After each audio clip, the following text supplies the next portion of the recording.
Eh bien bonjour à tous, j'espère que vous allez bien, on se retrouve sur Final Fantasy VII Ever Crisis pour parler des dernières news du jeu. Ils ont lâché quelques petites informations ce matin sur du contenu qui va sortir ce jeudi et sur du contenu qui sort également jeudi de la semaine prochaine. Donc on va parler de tout ça dans cette vidéo, je vous mettrai des timecodes en description. Écoutez, on est parti direction les notices. On va commencer avec le Guild Battle numéro 7 qui lui démarre le 23 janvier, donc jeudi de la semaine prochaine. Au niveau de la faiblesse de ce Guild Battle, on nous en parle un petit peu plus bas, ce sera la faiblesse glace. Ici, il ne spécifie pas si c'est de la glace physique ou de la glace magique. Est-ce que ce serait le premier Guild Battle dans lequel on aurait le choix de notre type de dégâts? Ça serait plutôt intéressant parce que en glace, on a quand même pas mal de choix au niveau des DPS et au niveau des supports. Alors au niveau des supports, on va retrouver évidemment Aeris qui pour moi aujourd'hui est le meilleur support dans une team glace magique parce que elle a son arme FF6 qui va diminuer la résistance à la glace jusqu'à -3 et elle a sa Citric Wand qui va augmenter les dégâts de glace jusqu'à +3 ainsi que l'attaque magique de +2 mais pouvant également aller jusqu'à +3. Donc dans une team magique c'est extrêmement puissant et aujourd'hui la team magique de glace pour moi est au-dessus de la team physique, même si la Citric Wand ça marche également sur un DPS physique. Vous pouvez très bien utiliser l'habilité de la Citric Wand sur un DPS physique et le buffer derrière en attaque physique. Il aura les +3 dégâts de glace et il aura les +3 de dégâts physiques également. C'est juste que la Citric Wand, elle buffe l'attaque magique et l'attaque de glace en même temps. Donc c'est plus opti dans une team magique. Mais du coup, Aeris, encore une fois, va être au centre de la scène, mais on a d'autres personnages. On a par exemple Zac qui a une arme qui tape de glace physique et qui diminue la résistance à la glace. On va retrouver Lucia, Red 13 ainsi que Yuffie qui ont des armes qui diminuent également la résistance à la glace. Donc on a pas mal de possibilités de ce plan-là. Et au niveau des DPS, on a Yuffie qui peut soit DPS glace physique, soit DPS glace magique. Elle a les deux armes. Son costume d'Halloween permet d'être utilisé également sur les deux options. On a Cloud avec son arme de demi-anniversaire en DPS glace physique. On a Tifa avec la Tifa Noël en DPS de glace physique. Et on retrouve Sephiroth en DPS de glace magique ici. Donc on a quand même pas mal d'options dans cet élément pour ce Guild Battle. À voir la semaine prochaine quel va être le boss, quelle va être la stratégie. Est-ce que via certaines stratégies, il faudra plutôt taper magique que physique? Ça, on le verra la semaine prochaine. Donc nous, évidemment, on se prépare pour un nouveau top 100 en espérant pouvoir le faire encore une fois cette fois-ci. On va partir ensuite du contenu qui arrive ce jeudi. Donc là, on a la version update 2.5, 2.5.0 du coup qui va être release le 14 janvier. Donc c'est aujourd'hui. Donc normalement, on a dû sur mobile avoir une mise à jour et on nous dit que Sid arrive. Donc Sid, ça fait un moment, on le sait, ça fait au moins 2 semaines qu'on sait qu'il arrive ce jeudi-là. Donc Sid, personnage qui a quand même une certaine fanbase, mais qui n'a pas une très grosse fanbase. Donc j'espère qu'il va y avoir un suivi du personnage quand même relativement correct. Parce que si on prend les derniers nouveaux personnages sortis, on a Vincent qui a quand même eu un suivi relativement correct du personnage, il a quelques costumes, etc. Angel, Angel il est sorti il y a quelques mois. Donc, il a quand même eu des armes qui sont plutôt sympas. Le perso est quand même assez central dans certains combats, notamment des gros contenus. On retrouve beaucoup de team à base d'Engid sur les 3 derniers crashs. Donc, il a quand même été pas mal mis en avant.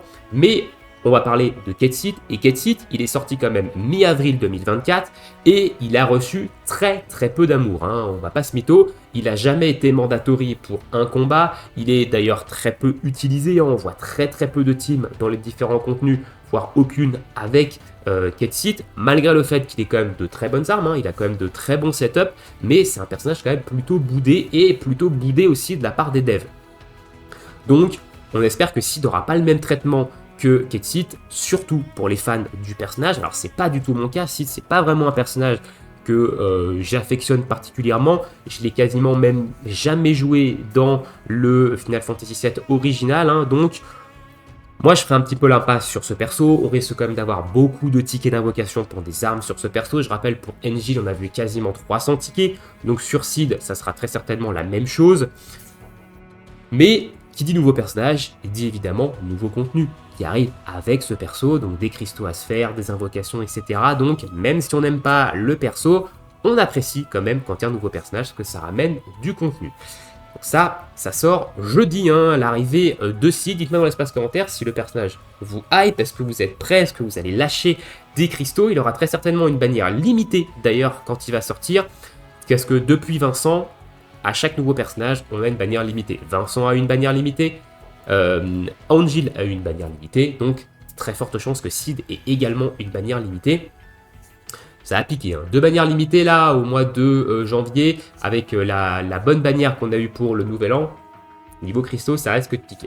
Et ensuite, la deuxième feature de cette mise à jour 2.5, c'est un système de sauvegarde locale. Alors là, ils nous disent que ils vont faire plusieurs étapes pour implémenter en fait un système de sauvegarde locale dans le futur.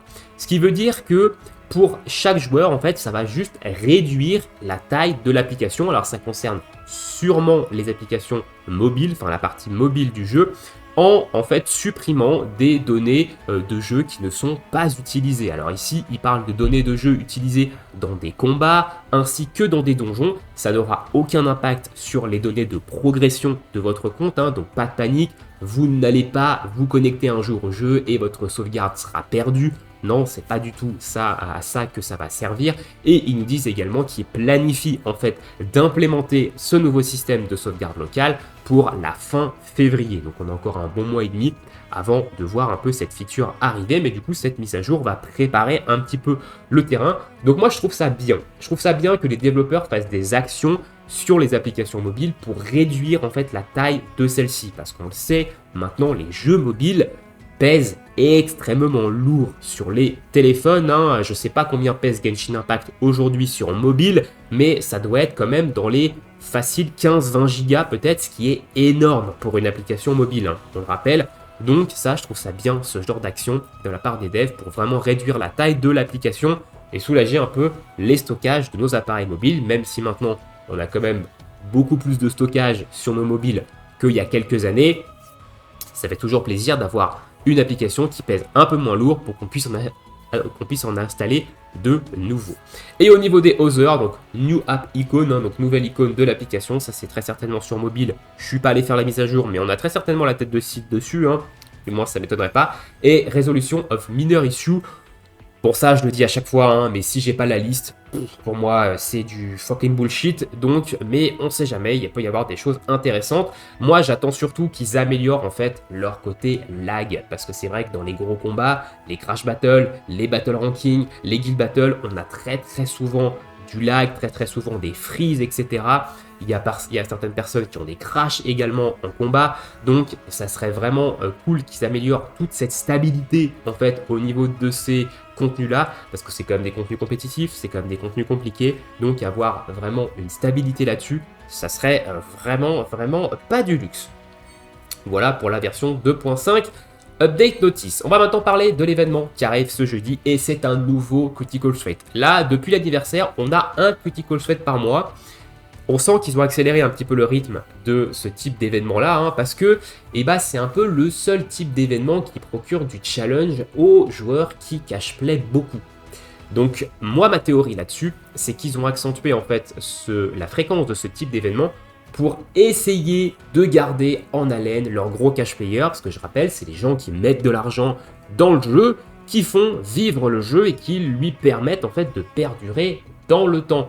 Et on a vu quand même sur le mois de décembre, hein, on a vu quand même une chute des revenus du jeu, notamment sur mobile.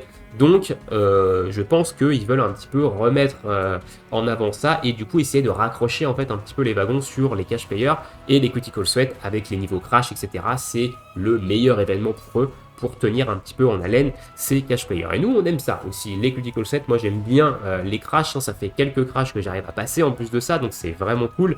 Pour un joueur qui est un low spender, hein, je rappelle que je n'achète que le Battle Pass de mon côté depuis le début du jeu, donc pouvoir passer les crash battles et notamment les gros crash comme le crash 3 de Sephiroth, hein, j'ai pas pu vous faire de vidéo dessus mais j'ai quand même réussi à le passer. Je connais également des joueurs free to play qui l'ont passé, donc ça fait quand même plutôt plaisir.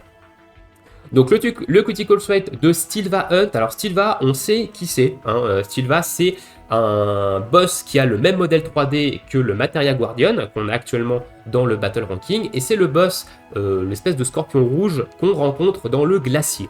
Voilà, donc c'est un boss, je me suis un petit peu renseigné sur sa fiche. Pour l'instant, il n'y a pas l'air d'avoir de faiblesse élémentaire particulière. À voir s'ils vont pas nous faire un petit twist pour lui mettre une faiblesse élémentaire, des petits changements, etc.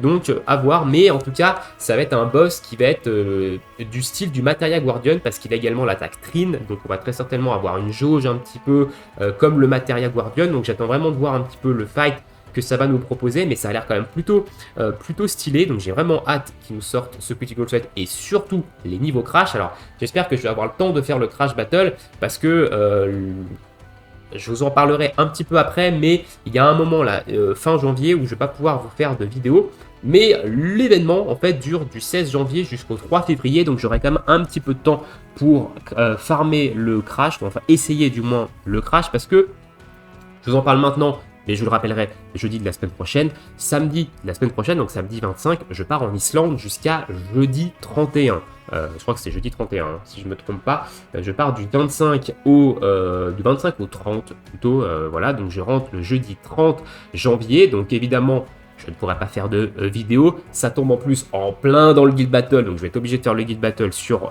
mobile, et ça me gonfle, mais bon, j'ai pas vraiment le choix. Mais voilà, je pars une énième fois en voyage avec ma femme, donc et bah, si jamais ils sortent la partie 2 du Critical Threat au moment où je serai en vacances, bon, et bah, je pourrai pas tryhard le crash tout de suite. Mais comme il finit le 3 février, il y a peut-être une chance que j'ai le temps de passer le crash, hein, évidemment, si j'ai ce qu'il faut, parce que il y a Sid qui sort en même temps, et Sid, je ne compte pas invoquer dessus, donc c'est pas impossible que le crash soit aussi orienté pour mettre en avant Sid. Donc à voir si ce sera un combat qui sera évidemment Sid mandatory ou pas du tout, hein. On verra évidemment ça quand ça va sortir.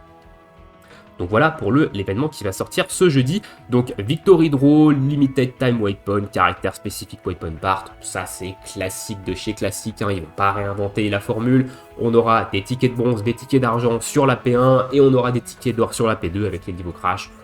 Ça, on commence évidemment à avoir l'habitude avec ce type d'événement. Et ensuite, et bah, nouvelle tour. Et évidemment, qui dit nouveau perso, dit nouvelle tour du Colosseum of Chosen, hein, parce qu'il va falloir évidemment farmer ces nouvelles memories, ces nouvelles nobles memories pour monter le sphérié de Sid. Donc, nouvelle tour, la Peridot Tower. Est-ce qu'ils nous disent ici quels vont être les personnages utilisés? Non. Alors déjà, il y aura Sid, c'est sûr et certain. Voilà, il y aura forcément Sid. Il y aura très certainement un support, donc on va peut-être retrouver soit de l'Iris, soit du Mat, soit peut-être du Red 13 hein, aussi, qui peut très bien être un healer, voire même du Barrett, qui peut fonctionner également en healer, et peut-être un autre personnage, donc à voir. Donc là on nous dit qu'on pourra récupérer des Blue Crystal, ainsi que des caractères spécifiques Memories, hein, on sait que ce sera pour Sid, mais c'est surtout qu'il y aura des invocations et des cristaux dans cette nouvelle tour. Ça c'est plutôt cool, et ça fait du contenu supplémentaire, hein, donc ça c'est quand même plutôt sympa. Donc voilà un petit peu sur le contenu qui va sortir ce jeudi, hein. Alors je vous ai pas montré la petite vidéo qu'ils ont fait de présentation de Sid, hein, mais bon, elle n'a pas non plus une giga intérêt. Je vous ferai évidemment une vidéo où on parlera de Sid, hein, où on analysera chacune de ses armes, je vous donnerai un petit peu mon avis sur le personnage, etc. Donc ça sortira très certainement la semaine prochaine, hein, ou jeudi après-midi si j'ai le temps, j'en sais rien. Voilà, on verra ça.